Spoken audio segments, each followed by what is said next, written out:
Welcome to my YouTube channel at Tupin medical classes. आज हम बात करेंगे अपगार स्कोर की। अपगार स्कोर क्या होता है? अपगार स्कोर होता है जब बेबी का जन्म होता है तो क्या होता है उसमें हम first 1 minute and after 5 minute हम उसमें APGAR अपीयरेंसेस, पल्स, ग्रीमेस, एक्टिविटी और रिस्पायरेशन को चेक करते हैं। जिसमें से पहले हम बात कर लेते हैं अपीयरेंसेस की। तो अपीयरेंस मतलब होता है जो बच्चा है, न्यूबॉर्न है, न्यूनेट है, उसमें अपीयरेंसेस हम उसके स्किन कलर को देखेंगे। तो स्किन कलर में क्या देखेंगे? उसके स्किन कलर अगर उसका पिंक है तो उसमें हम उसको 2 मार्क्स देंगे। और अगर कोई भी हैंड या लेग्स में से कोई भी अगर ब्लूइश अपीयरेंसेस आ रहा है तो उसको हम 1 मार्क देंगे।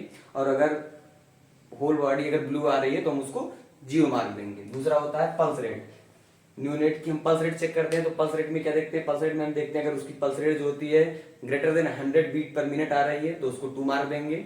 लेस देन 100 आ रही है तो उसको हम 1 मार्क देंगे। और अगर उसकी पल्स रेट अब्सेंट है, नो पल्स रेट, तो हम उसको 0 मार्क देंगे। तीसरा हम चेक करते हैं ग्रीमेस। ग्रीमेस मतलब कि स्टिमुलाई अगर हम दे रहे हैं और उसमें एक्टिविटीज हो रही हैं, आराम से क्राई कर रहा है अच्छे से, तो उसको हम 2 मार्क देंगे।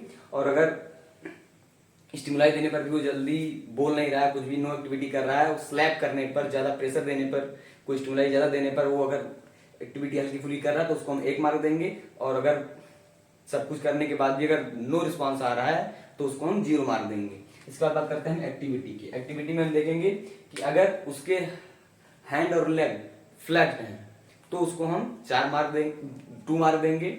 मतलब उसके चारों हाथ पैर अगर फ्लैट हैं या फिर एक्टिविटी वो कर रहा है तो उस अपने आप स्पॉन्टेनियसली, तो उसको हम 2 मार्क देंगे। अगर उसके हाथ पैर में से कोई भी अगर एक एक्सटेंडेड है, फ्लेक्स नहीं है, तो उसको हम 1 मार्क देंगे। और अगर कोई रिस्पॉन्स नहीं कर रहा है, चारों हाथ पैर फ्लैट है, नो एक्टिविटी है, तो उसको हम 0 मार्क देंगे। उसके बाद करते हैं रिस्पायरेशन की। तो रिस्पायरेशन में सबसे पहले हम चेक कर लेते हैं कि उसकी रिस्पायरेशन रेट अगर अच्छे से क्राई कर रहा है, बेबी अच्छे से क्राई कर रहा है, तो उसको हम 2 मार्क देंगे। अगर वो क्राई नहीं कर रहा है, स्लो इरेगुलर, जो उसकी रिस्पायरेशन रेट है वो इरेगुलर है और बहुत स्लो कर रहा है, तो उसको हम 1 मार्क देंगे। और अगर रिस्पायरेशन अब्सेंट है तो उसको हम 0 मार्क देंगे। अब हम बात कर लेते हैं स्कोर की। अगर स्कोर 8 to 10 आ रहा है, हम काउंट करेंगे। उसके बाद अगर स्कोर 8 to 10 आ रहा है तो बच्चा एकदम वेल है, तो कोई दिक्कत नहीं है। अगर स्कोर जो है 4 to 7 आ रहा है, इसको बोलते हैं नो डिप्रेशन। अगर 4 to 7 आ रहा है तो माइल्ड डिप्रेशन है। इस कंडीशन में हम क्या करेंगे? बच्चे की सक्शनिंग करेंगे, थोड़ा सा उसको अगर ऑक्सीजन की रिक्वायरमेंट है तो ऑक्सीजन उसको एडमिनिस्टर करेंगे। और तीसरा, अगर उसका 0 to 3 आ रहा है तो ये सीवियर डिप्रेशन होता है, ये सीवियर कंडीशन होती है, इसमें इंट्यूबेट करना होता है।